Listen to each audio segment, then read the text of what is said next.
My full name is Lawrence Kevin Morrison. I go by Kevin.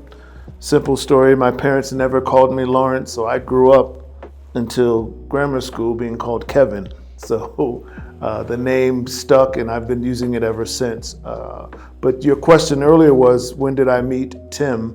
And Tim and I just met in the last couple of months. And during that time, I've been guide as an African diaspora to Kenya for Tim. So when we met, I had already been here 9 years, which is to this point, I've been in Nairobi and Kenya overall 9 years, traveling between the United States, South Africa, and Kenya.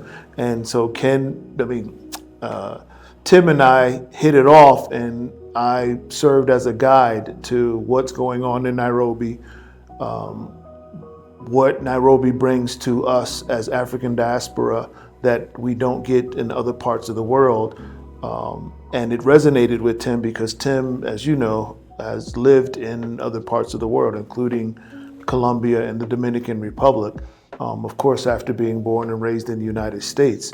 And we connected on so many levels because what I communicated to him, he actually experienced. So the cultural connection to Nairobi, the peace, the lack of stress, the better quality of life that we experience here versus what we, when I say we, Tim and myself, have experienced in other parts of the world, is why he decided to make Kenya his new international home base versus the other international parts of the world where he's lived. And for me, pretty sure I told you this the last story, I chose Kenya out of the 9 African countries that I visited, well, 8 others, including Kenya would be 9, 8 others that I visit as a home base for the same reasons.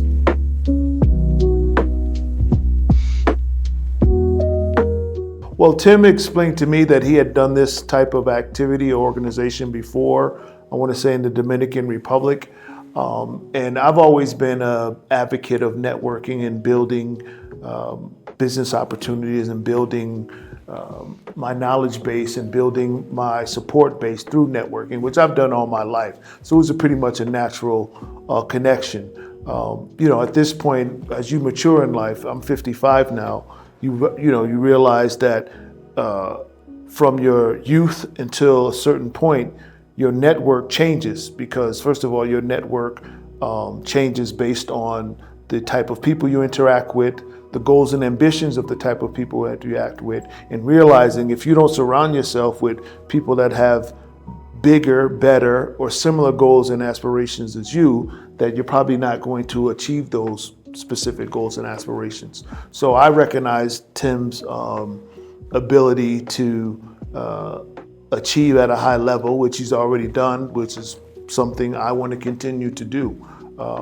We've developed a saying recently that, a lot of diaspora, African diaspora in America think that we're leaving America. And it's quite the opposite. We're leading them to better place. I don't know if you're familiar with, some of the Underground Railroad, in the United States.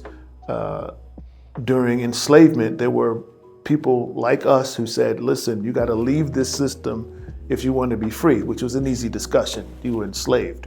We're doing the same thing. They just don't realize how deep of an enslavement they're in the United States at the moment.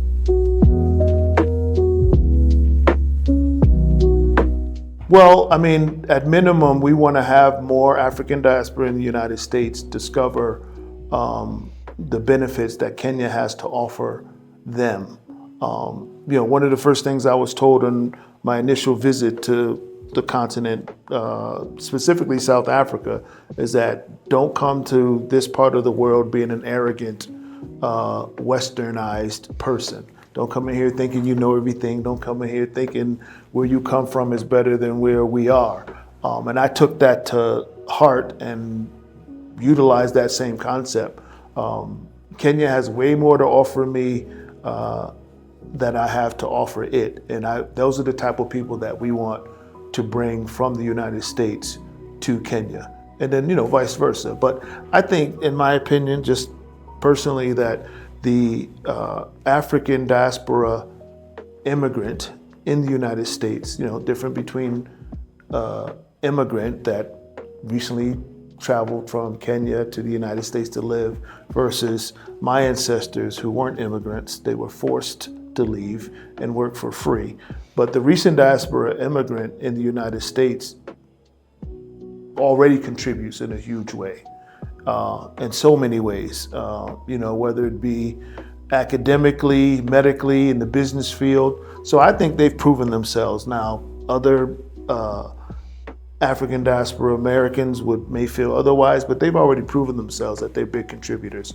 So I don't think they need to do that anymore.